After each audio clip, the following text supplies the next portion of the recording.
Hello everyone, welcome back to the channel. Today we are talking about a powerful new feature in OpenShift version 4.20. It is use two control plane nodes plus one arbiter node architecture, which is now generally available into the OpenShift. If you work with production cluster, edge environment, branch offices, or resource limited data center, this video is going to be super useful for you. So let's get started. Today we talk about the OpenShift new version 4.20, which is included two control plane means master node and plus one arbiter node architecture. What is that arbiter nodes? So let's start to see in our video how that architecture is work. What is this architecture? In traditional OpenShift cluster, we normally use three full control plane nodes. But now with OpenShift 4.20 new version, we can use two full control plane means master node and one arbiter node. Everybody is curious about what is that arbiter node, how it's work into the OpenShift, because everyone knows very well in OpenShift we require three master and three worker nodes. Means this is a fully control OpenShift architecture. But here Red Hat introduced new version of OpenShift is 4.20, which is included two control plane and master nodes and one arbiter nodes. Many people think about what is that arbiter nodes. So here we clearly understood how it's work and what is the work of that arbiter nodes. So we still have three TCD members, but we only run full control planes services on two nodes. What do these nodes to do? Two full control plane nodes run below services: API server, scheduler, control manager, and etcd. Everyone knows what are the component of the master nodes. The main component of the master node is API, scheduler, control manager, and etcd. These are the main component into the master node. Those people who are new into my channel, please subscribe and like my channel. So let's talk about the arbiter nodes. They behave like a normal master nodes. Arbiter nodes runs only participant in etcd quorum. Means arbiter node does not run API, scheduler, and controllers component. It is a very small resources footprint, but it still helps keep etcd stable. In OpenShift 4.20, why the arbiter node comes into the picture? Because you people know very well, if your cluster running 3 master node and 3 worker node. In case your one master node goes down, that time your cluster becomes unhealthy. Means you cannot run any new deployment over that your worker nodes because your one master node is down. In that case, the arbiter node is very helpful to us. Why? Because arbiter node doesn't run API scheduler and controller component. It is only participant in etcd quorum. Means what is that quorum means? Your quorum means that is your cluster becomes unhealthy, so that time you add your arbiter nodes and that time your nodes it is fully stable. Why do we need an arbiter? Etcd always need an odd number of members to maintain quorum and avoid split brains. With this module, we still have 3 etcd members, but we don't need 3 full master nodes. So, if one master fails, the cluster still works fine. Means in that environment,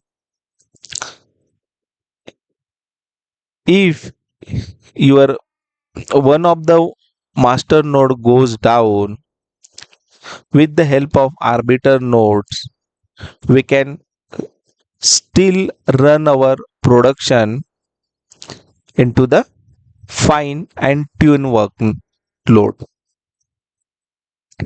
Why this is so important? etcd is heart of the Kubernetes and OpenShift also. It store everything about the clusters.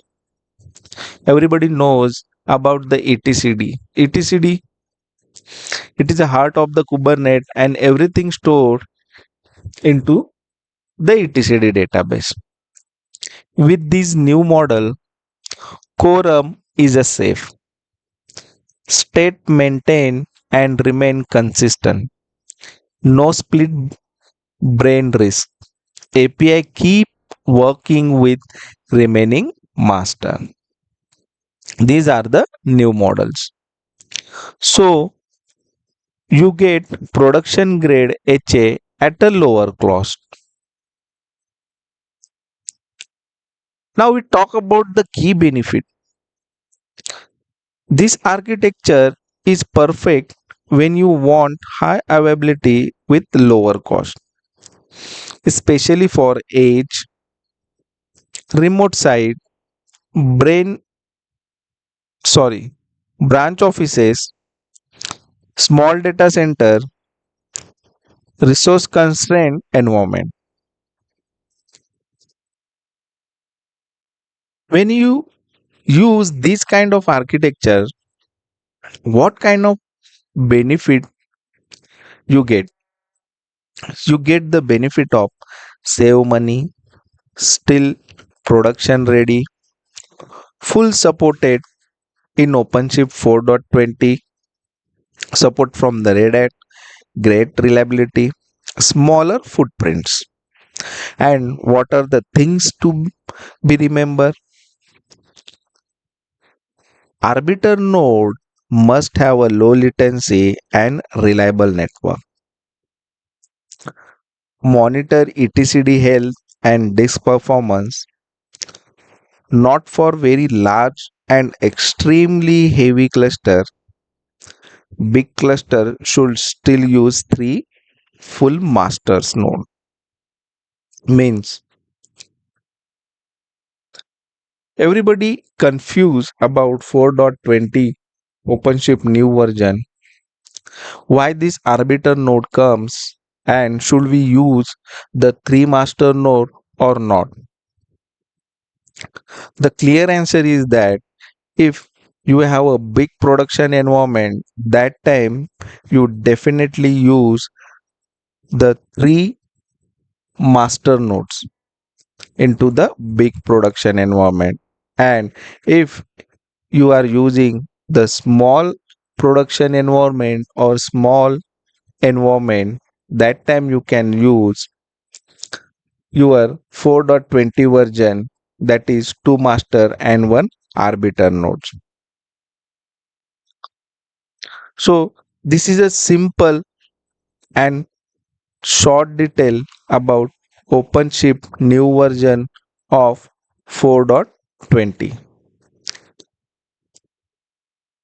Now we'll look about how the diagram shows us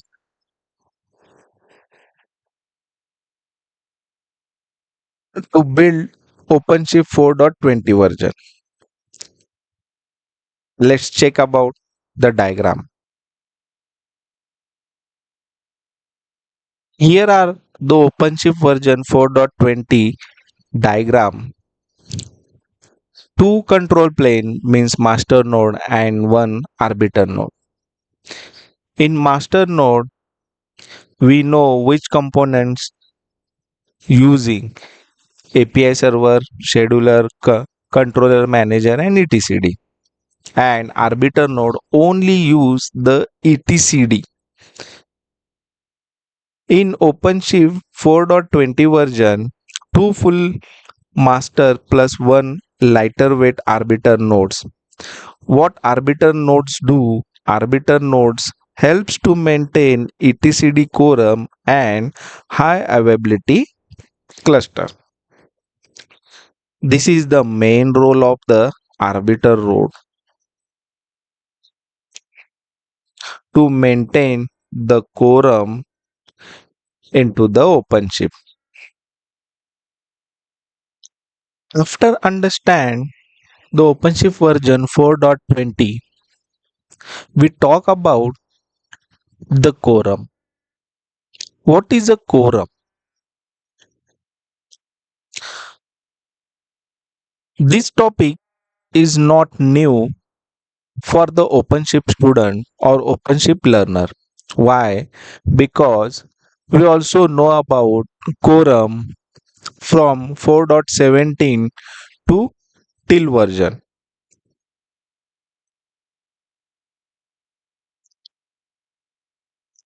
People are little worried about what is the quorum. They still confuse how the quorum works.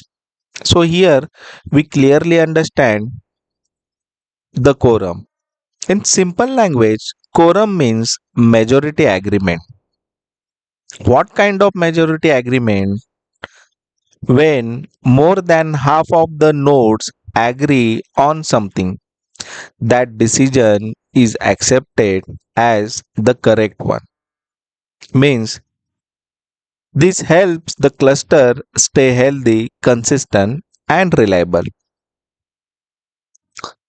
In simple word, quorum means majority agreement. For that reason, in OpenShift, we create a cluster with minimum 3 master nodes.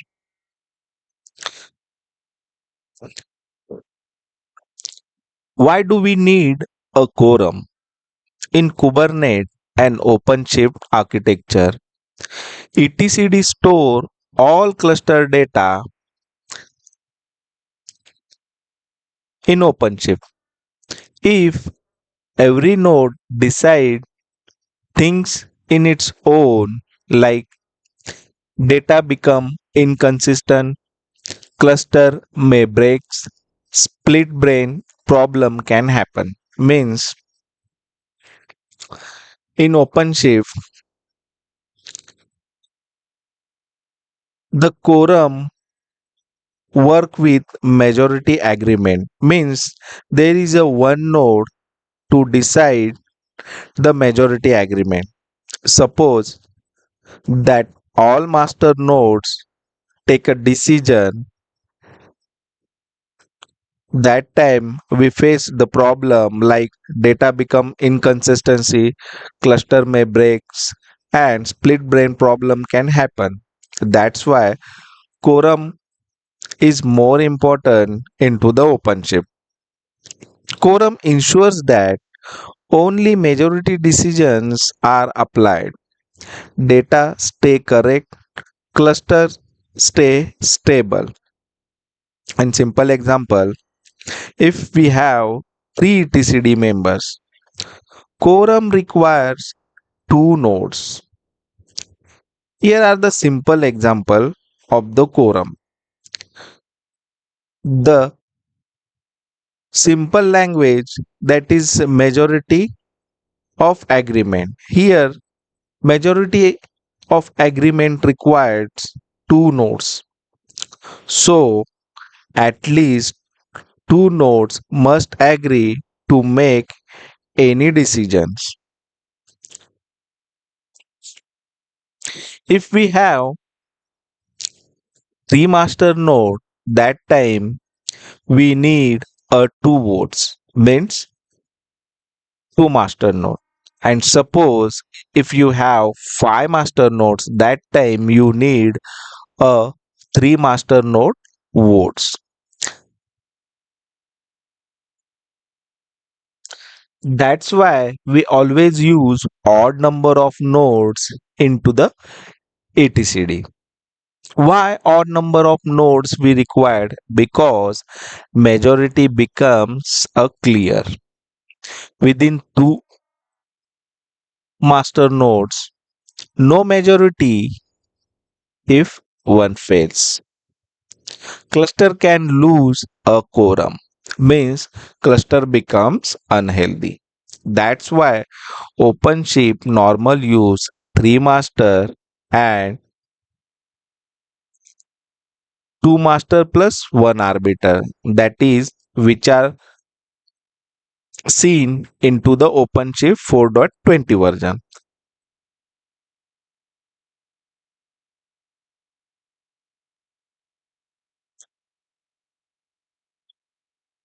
These keeps quorum safe and cluster healthy.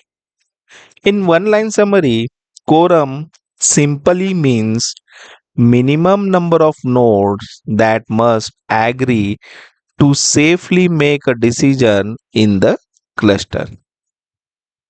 So these are the simple understanding about the quorum.